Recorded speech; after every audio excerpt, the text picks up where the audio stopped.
Yes, welcome back. Thanks for staying with us on the South Australian Sports Show. Now, Poppy, sometimes, and you know I love my history of sport. You do. You get a guest in the show and you do your research on it and you go, you know what, I didn't know he did all those things. Yeah.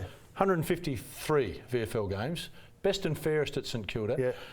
Played at Melbourne. Yeah. And of course he's Adelaide now. He's been here a long time. Hall of Famer for St Kilda. Hall of Famer for St Kilda. But wait, there's a little bit more that I didn't know. So I dug a little bit deeper. This man was named the best centreman of the 70s for the VFL, not just for St Kilda or Melbourne, for the VFL. I talk about Glenelg. He joins us now. Glenn, I'm not trying to embarrass you, mate, but we've known each other a while, and you've hidden that pretty well.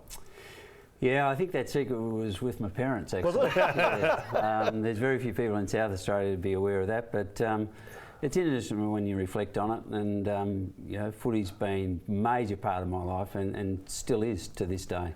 But we'll get to the Glenelg Footy Club and your role there as CEO, because you've had a bit of a journey being CEO at a few other organisations, but just want to talk about your time in the 70s, and we all know the game's evolved and changed, and you still love it just the same, but you were the best at your craft in the centre. Do you think it's changed much from that craft in the centre now? I mean, the rucks have changed, but the actual role of the centreman, has it changed dramatically? Well, I suppose they call them on-ballers, or the mobile division now, and you're on and off the field. In those days, of course, if you went off the field, you weren't allowed back on. So it was a fixed position. I would start a season knowing all my opponents for the year. There was Ian Stewart, Neville Fields, Greg Wells, David Clark at Geelong, and the list went on.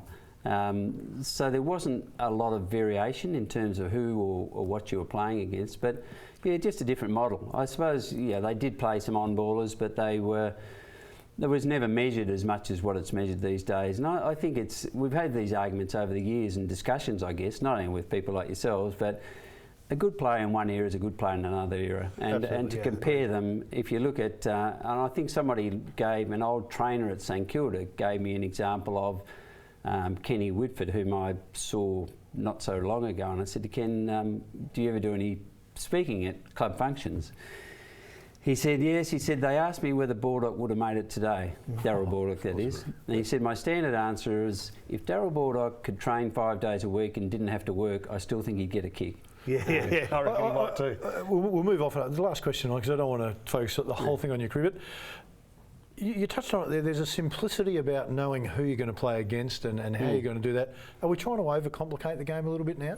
I mean, it's a fantastic game, but I feel sometimes when I sit in the meetings and I listen, there's just too much information now. Look, it's a very intense game, and obviously it's full-time and professional now, and that's changed the nature of it. But my initial coach was a fellow called Alan Jeans, who was pretty successful in his time, and he described football as being like this, and if it's any different to that today, I'll be surprised. Either we've got it, they've got it, or it's in contest and we've got to get it off them. Now, I know it's far more complex, there's game plans. I feel as if football's gone more towards soccer. No, or football, as the soccer people would call it, football. Or what do we call football now? AFL. AFL. So AFL and football.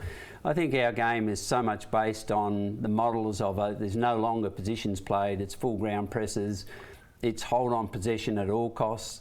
And you would know through your experiences in sport, you do get tired when you're chasing all the time. So I think that, yes, the game in any year is great, and they're fabulous athletes the way they play these days. But some of the games I would have some frustration at looking. Would Tony Lockett now get a game of football? Because I don't think we ever saw Tony Lockett the other side of the centre square, did we? No, he never had to. No. Not too far away from the 10 metres. And I dare say that if he had an opponent, would you have been game to have left him alone? Yeah, exactly right. Well, as much as the game has evolved in different ways on the field, off the field, you're presented with some challenges, and Glenelg was very topical this week. Yeah, look, I mean, we had a chat before about the side that tries to fix itself on field rarely has sustained success. I think the organisational structures of a footy club and the financial model of a football club will eventually dictate that level of success over a sustained period of time, and that's Glenelg's challenge. I mean, the problems that have been alluded to in the public, they're facts. No, we're not. There's no blame casting. It's every person who is part of the decisions at Glenelg since 2002, when they built the function centre and incurred $3.5 million worth of debt, did it on the very best of rationale and the best business plans. But if I liken it to the business world, how many sound business plans existed in 2002 of companies that are no longer with us? Yeah. Now, you've got to adjust. If the trade's not there, you adjust. And we have to become a far more responsibly run club in terms of our income streams, dictating how much we can spend on sport. Can we get out of the problem we're in? Yes, we can, now that everybody knows we've got a problem. Is there a relief for that? You know how people, you get picked up for speeding, you don't want to talk about it, or drunk driving, or you've got a debt, you don't want to talk about it, but you hide it for so long, the pressure actually builds behind that. So once you've come out and said, yeah, we've got, well, you didn't come out, the club came out and said, we've got a debt of 3.4 million. Is it a relief? In some ways that we can move on now? I think it was the chairman that announced it, wasn't it? Yes, it was, yeah. Look, we made these. There's nothing new today that wasn't known to everybody that had read an annual report over the last 4 or 5 years. The difference between where we were then and where we are now is that it's out there and we're addressing it, and that is the key point of difference. Yeah. We have two major creditors or major loan facilities, one being Council, who has been a great ally, but they're our landlord, and the other one being the bank. And so we have to work with those two major entities to get a solution, and if we address the level of debt, the club has a clear, sustainable future. If we look at last year, for instance, we paid more in interest than our actual loss was at the end of the year. Wow. Okay, Operation Save the Tigers. Now, it's easy to say that's a good concept and it's great. We saw, I think nearly every club in the SNFL has gone through it, but the Magpies come to mind with Timmy Ginner, but suddenly there were a lot of people from other clubs that got involved to help the Magpies. Even if they hated them, they didn't want them out of the competition. Do you sense that something like that may happen with the Tigers? Phil, I think that the Glenelg name is part of the fabric of Australian football. Absolutely. There's no question. It's produced some iconic figures. Then you well know the names, the Kernahans, and the list goes on. They're just absolute Carey, of course. So I think that in terms of where it goes, yes, there has. When people start to nitpick and say, "Oh, why did you do this wrong?" Everyone with hindsight is a master of their own destiny, and if we all had that, we probably wouldn't be sitting here, actually. No, we wouldn't. On a holiday on an island somewhere, Yeah, we'd be having a far more pleasurable life. Although would we, because we love sport. Yeah. So I think that there is really strong support from the SANFL. Several of the other clubs are being very generous in their support. And I went through this in a previous life at North Adelaide when we staged a march down Main North Road one Saturday morning to promptly get beaten by Glenelg, ironically.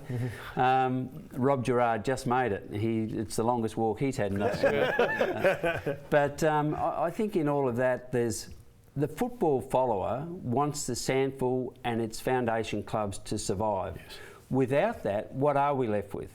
In terms of what Glenelg brings to the community, there's 37,000 kids that were exposed to in junior programs. There's just on 90 schools that use the facility. There's 20-odd thousand people attend bingo sessions every week. There's a list of other things that we do in the broader community that are not for profit, but when push comes to shove, you're accountable for your debt. Yeah. And we have to be able to rationalise our business model so we can do the core thing that our members want us to do, and that's to win games at 2 o'clock or when we used to play at 2 o'clock on a Saturday afternoon. And that's the one KPI in a football club that you can never get away from. You can have the best development programs, but if you don't win senior football, your membership drops, your sponsorship drops, and the clubs find themselves under pressure. Matty Logan, you just signed in for another 2 years, so you're adding stability to something that you're trying to continue now. Well, I think, Phil, we did a survey of all our volunteers and we asked them the one thing that they would like to see the club improve on, and they said stability. Yeah. And I think Matty's done a really sound job. He hasn't got unlimited resources. He's got a group of young players that are not in the 50-plus bracket yet for on-field success, but the ultimate indicator of whether you're competitive on the football field is percentage. And we sit there in 6th position or equal second last, whichever way you want to look at it, depending on the wins. But the percentage is around 51, 52. Now, that indicates to us, in terms of management, that we are becoming competitive. And that's the first stage we had to get to after being a non-competitive entity for probably 2 or 3 years. Yeah, Glenn, thanks for your time, mate. If anyone can get him out of this spot, you did it with North Adelaide. I reckon you can do it with Glenelg. In fact, I've got some debts I'd like you to have a look at. See if you can clear them up for me as well. We'll take a break. Back with more in a moment.